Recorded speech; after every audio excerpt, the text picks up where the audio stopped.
سکینہ نے پکارا بابا، جب مجھے آپ کے قاتل نے ہے مارا بابا، جب مجھے آپ کے قاتل نے ہے مارا بابا، جب مجھے آپ کے قاتل نے ہے مارا بابا، مجھے بالوں سے پکڑ کر تماچے مارے، مجھے بالوں سے پکڑ کر تماچے مارے، میں نے سر شمر سے مانگا جو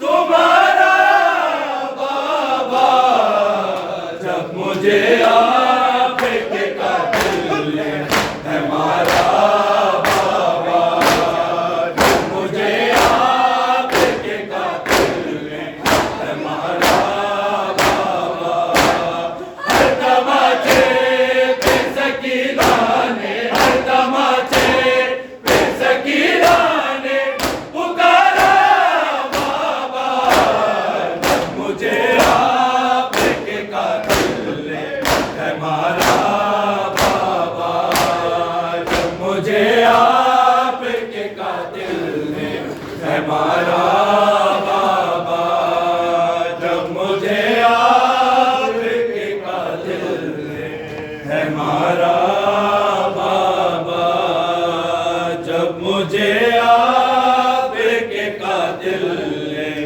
ہے مارا بابا، وہ جو دریا اپنے تحفے میں مجھے بخشے تھے، وہ جو دریا اپنے تحفے میں مجھے بخشے تھے، ان کو بے دردی سے ظالم نے اتارا بابا، جب مجھے آپ کے قاتل نے ہے مارا بابا، جب مجھے آپ کے قاتل نے ہے مارا بابا، ہر تماچے پہ سکینہ نے، ہر تماچے پہ سکینہ نے پکارا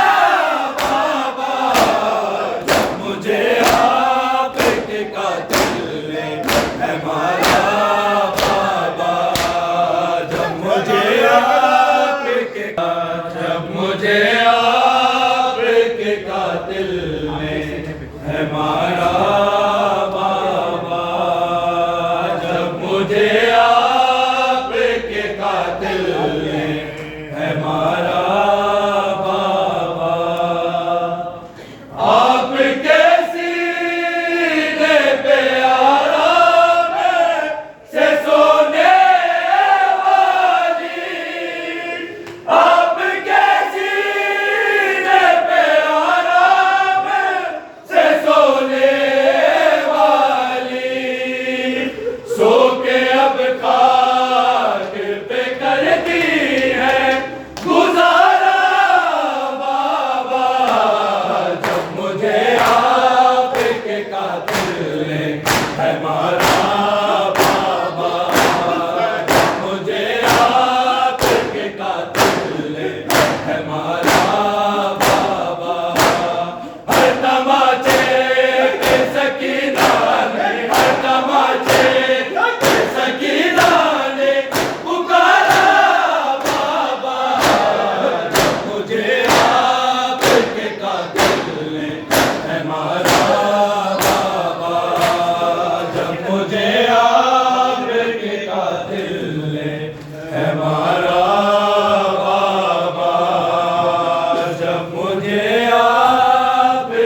بیبیاں ہو ساریاں دکھ دی ہماریاں بیبیاں ہو ساریاں دکھ دی ہماریاں بیبیاں ہو ساریاں دکھ دی ہماریاں کربلا وچ جو گیا کربلا وچ جو گیا وہ مدینے رہ گیا بیبیاں ہو ساریاں دکھ دی ہماریاں بیبیاں ہو ساریاں دکھ دی ہماریاں گھر کے ظالم کے تباہ جو سے سکینہ نے کہا گھر کے ظالم کے تباہ جو سے